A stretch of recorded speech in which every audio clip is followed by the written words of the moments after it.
So this past weekend, the Miami Heat lost to the Boston Celtics in Game 7, and I know a lot of Heat fans think I'm just going to come up here and just trash their team, and trust me, I'm going to trash some of these players, but in all actuality, I must admit the Heat did surprise me in these playoffs. Obviously, the counter arguments to the Heat making the conference finals and being literally one shot away from an NBA championship appearance is the fact that they did face suspect competition, but let's be honest, the whole reason that you want the first seed in the first place is to not only secure home court advantage, but to also have the easiest path possible to a championship. But as I watched their playoff run this year, so many things happened that I knew was going to happen, and I predicted in my video that I called them pretenders. But now that they are eliminated from the playoffs in a year that they kinda needed to win, especially considering that Giannis and Chris Middleton are going to be back next season fully healthy, I truly believe the Heat are now in no man's land for the near future. And unless they are willing to depart from this core of Jimmy Butler, Bam Adebayo, and Tyler Hero, I truly don't see things changing. But before I get into my bag about the Miami Heat being stuck in no man's land, make sure you drop a like on this video, subscribe to the channel, and press that bell for post notifications. But without further ado, let's talk about Jimmy Butler for a second. Shout out to Jimmy Butler on an incredible playoff run, one of the best playoff runs I've seen in a very long time. And obviously I know it's not up there with like Michael Jordan and LeBron, but considering the expectations for Jimmy Butler as a player overall, the fact that he was able to rise his game to superstar elite level status in the playoffs this year is truly remarkable. His Game 6 performance against the Celtics while being on the road is one of the greatest games I have ever seen. I mean, to be down 3-2 after 3 straight games of you struggling, and in 2 out of 3 of those games you scored less than double-digit points, to drop 47, 9, and 8 along with 4 steals and a block on 55% shooting from the field and 4 of 8 from 3 and converting all 11 of your free throws, it truly was one of the greatest playoff performances of all time, and I truly mean that for real. And to everybody that follows me on social media, when I say Jimmy Butler is a running back and I compare him to Deebo Samuels, trust me, I do not mean that as an insult. Deebo's a great NFL player, Jimmy's a great NBA player. The only reason I make that comparison is because Jimmy Butler just reminds me of a running back hard-nosed player, a guy that's gonna be physical with you and get to his spots, get to the free throw line, and occasionally he can knock down some jumpers here and there. So big props to Jimmy. I have to say, one of the best playoff performances I've seen in a very long time, and that shot, though I do believe it was a bad shot, I can understand why he took it. But my praise for the Miami Heat officially ends right there, because so many things happened with this roster in the playoffs this year that I knew was going to happen, but the real difference is that I just didn't expect Jimmy Butler to carry and backpack them the way he did in these playoffs. For starters, let's look at Kyle Lowry.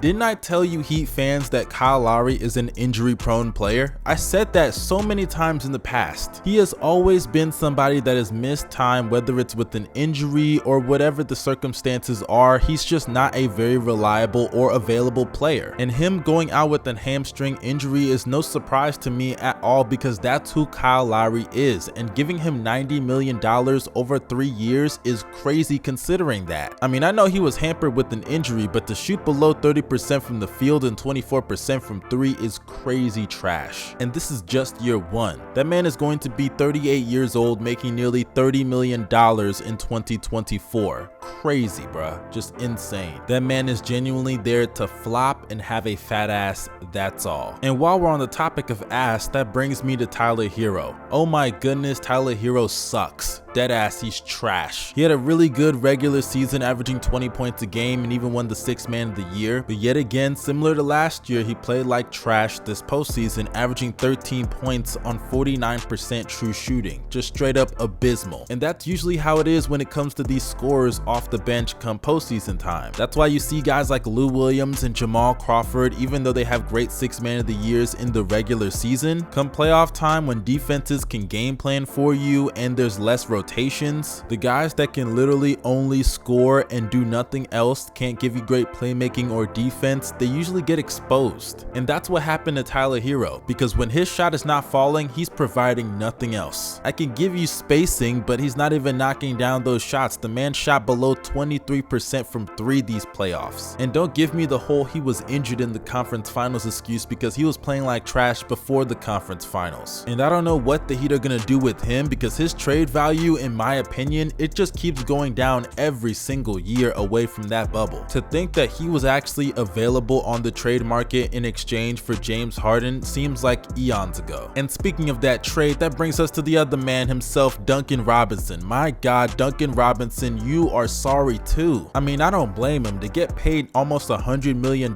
just to chill on the bench, go home, hit some hoes in Miami, then come back and practice three-point shots that I'm barely gonna take in the game because I'm gonna get some DNPs. My goodness, the life is good. Because that's literally all Duncan Robinson does. I mean, the man played in only 13 playoff games this year, but yet averaged 12 minutes a game. And the reason for that is because he couldn't guard a mosquito. That man is a walking blow-by, a walking dunk, a walking everything that you can do on offense at an efficient level, you can do it on Duncan Robinson. He is genuinely one of the worst 5 defenders in the NBA, and the fact that he is being paid nearly $100 million just to get DNPs in the playoffs is insane to me. I mean, this should just be a prime example of why you should never pay a specialist this much money. I mean, I'm all for players getting their bag and their bread, so props to Duncan Robinson for finessing the system, but I genuinely don't understand why he got that much money just so he can not play. And speaking of playing, that brings us to our final contestant on this game show, Scam Adebayo. Oh my goodness, Scam Adebayo, what a horrible playoffs. I mean, on the whole, he averaged 15 and 8, right? Some people may say those are not bad numbers, especially considering he shot 59% from the field, right? Wrong.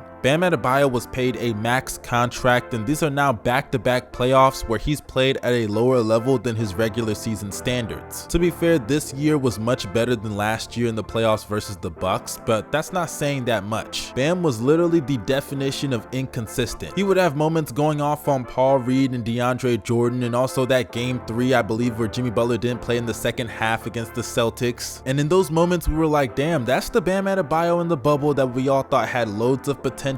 But then in all the other games where he faced legitimate centers like Robert Williams or guys like Joel Embiid or even a Clint Capella, he would struggle and resort back to his normal self with the handoffs and just the rolling to the basket because his mid-range game is fake as hell. I mean, I love Bam, but it's very obvious that that mid-range game is not coming along the way a lot of people expected it to. He shot below 22% from the mid-range throughout the playoffs, and that's just disgusting. And trust me, I'm never going to take anything away from his defense because his defense is all world. He's one of the best defenders in the NBA. You could argue a top 5 defender in this league. But the Heat didn't pay you just to be some defensive juggernaut. Your offensive game has to get better gradually, and over the last couple of years, Bam has been relatively the same on offense. An athletic 6'9", 6'10" guy with the decent handle, but nothing more. His jumper hasn't come along, especially when he puts the ball on the floor or spotting up. His post moves are fairly limited, and overall, the ability to score with the ball in his hands, he can have his hot nights, but more often than not, he's not doing that on a consistent basis at all. So when I call him Scam Adebayo, it isn't just because he's Nigerian and he's a 419er, but it's because I see him scamming niggas every day with his defensive versatility, and so many people use that as an excuse to justify his offensive shortcomings over the last couple of seasons. So when I look at this Miami Heat team as a whole, this is why I said they're pretenders, and sure, they came a lot farther than I thought they would, so props to them on proving me wrong somewhat, but if I'm being honest, I'm not surprised that guys like Max Strus, Kyle Lowry, Tyler Hero, Duncan Robinson did not live up to the expectations. Because if you look at Tyler Hero's resume in the playoffs last year, it checks out why he's going to struggle again. If you look at Duncan Robinson's career as one of the worst defenders in the league, it checks out why he's going to get some DNPs and limited minutes in the playoffs this year. If you look at Kyle Lowry's history with bad postseason play combined with his injury history as well, it's no surprise that both of those things happened in the playoffs this year. And if you look at Bam Adebayo's growth offensively over the last couple of seasons combined with the playoffs, it's no surprise to me that he had a very mid playoff run this year offensively. The one thing that surpassed my expectations was Jimmy Butler's performance, and I gotta give him his credit where it's due, because despite all of the flaws in Miami these playoffs, that man was one 3-point shot away from sending them back to the finals for the second time in 3 seasons. defense. But hey, maybe next year they get a Donovan Mitchell or a Bradley Beal because they need another go-to scorer alongside Jimmy Butler, because this whole Tyler Hero experiment with Bam Adebayo, it's just not working. You guys let me know your opinions down below in the comment section about the Miami Heat situation. What do you think about the ending to their season? Also, don't forget to follow me on social media. Those links are down below in the description box. Check out the Hoop Concessions podcast. We did a little preview of the Celtics and Warriors NBA Finals yesterday. This is your boy Young Mustard signing out. Y'all stay safe and have a blessed day. Peace.